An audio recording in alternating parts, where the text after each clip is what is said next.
My life, my body, my soul, you can have everything, so please grant me vengeance. On my name, Light, I promise you the complete revenge you seek.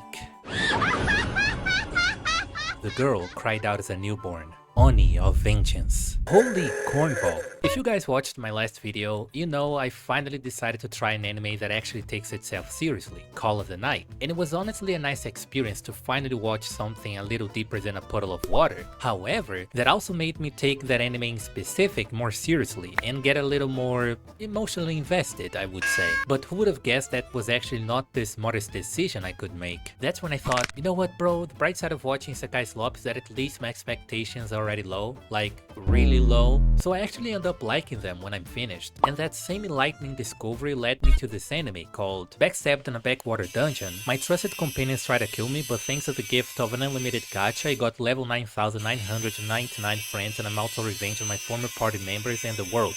Yeah, that's the whole name. For some reason that God knows why, I not only watched the whole anime, but also read the manga up to the last chapter available. And I, the guy who likes in another world with my smartphone, felt like it was a little too corny. Yeah, even for me. So this is how the anime starts, basically. The goddess created the nations, the races, and blah blah blah, you know the rest. Our protagonist is a boy called Light who leaves his village to become an adventurer and hopefully give a better life to his parents. In the first episode, he goes to the guild and gets an actual, I don't want to say this word, man, job, okay? He gets a job, but people aren't being very nice to him until he gets invited to a party made of 9 different races called Gathering of the Races, with the justification that this is an attempt to unite the races and fight discrimination, since humans are looked down on by most of them. Everything goes smooth and all until they decide to explore the deepest and barely explored dungeon in the world, the Abyss, and you can see what's coming from a mile away, can't you? They arrive at a small cave and Light starts brewing some nice hot tea for everyone, but when he looks back, they don't look very friendly.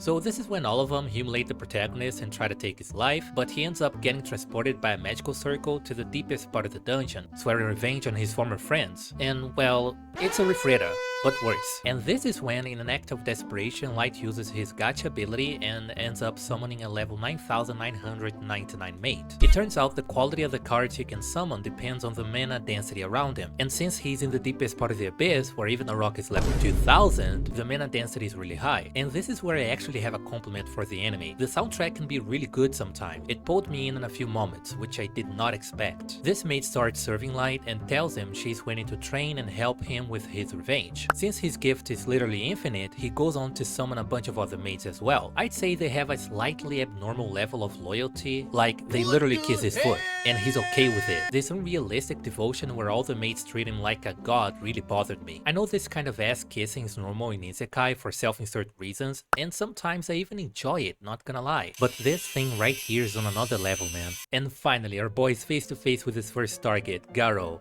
Not that one, this Garo. And this is the moment Garo realizes there is something different about Light. He's not that same weak guy anymore, but Garo is so confident in his skills that he spends a good chunk of time trash talking the MC. Then Garo says, a level 15 puny human trying to defeat a level 150 badass like me? Are we deadass with this dialogue? This sounds like it came straight out of one of those Mafia Boss mobile ads, bro. The guy uses a card to summon a level 500 monster, and the protagonist responds with a level 9000 card. Wait, hold on a second, why are they even use cards to begin with? Yugi, is that you, my dog? Now, to be fair, the manga itself has a nice art style. Some panels in particular look really good, and you can see the dedication in some drawings, whether it's one person or a whole team. And between chapters, we also get some extra notes from the author himself, saying how much he enjoyed writing Light, acting more kind in certain arcs, especially when the story focused less on revenge, you know? So keep in mind that I am actively focusing on what I personally saw as bad, because that's usually where the fun of the video comes from. And even though the anime starts out extremely shallow, it does get some level of depth around chapter 67 onward, where we get to see all the training Light did to reach his level, part of the process of creating his own kingdom in the Abyss, and his journey to try to find both his lost sister and brother. Because basically, the main reason he was invited to the Gathering of the Races is that some people at the top hired those adventurers to investigate Light's ability, to see if he was in existence known as a master. So everyone was just putting on a facade for the money they were getting from that investigation investigation. In the manga, we actually get some relatively decent development around this whole master thing, who the people above the gathering of the races might be, and why they erased Light's entire village just because they suspected he could be a master. This is another thing I really have to give to this story. Although it's definitely not complex or deep, the author does keep it coherent and try to bring everything together. I rarely felt like this story was losing sight of what it intended to do. And honestly, that's something that's been missing a lot of anime these days, man. Because I think you guys will agree with me on this. It's better to write a simple but coherent story with very few loose ends than try to write your magnum opus and end up creating a mess. The problem is that this story may take the word simple a little too far. The characters are extremely black and white. When a character isn't a good person, they're basically the most insane dictator ever written. And this gets old really fast because literally every villain in this anime, except maybe one, calls humans livestock and has this weird habit of giving a whole ass speech about how superior they are. So I hope we get some slightly more nuanced villains in the upcoming chapters, but honestly I already know I'm not gonna get that.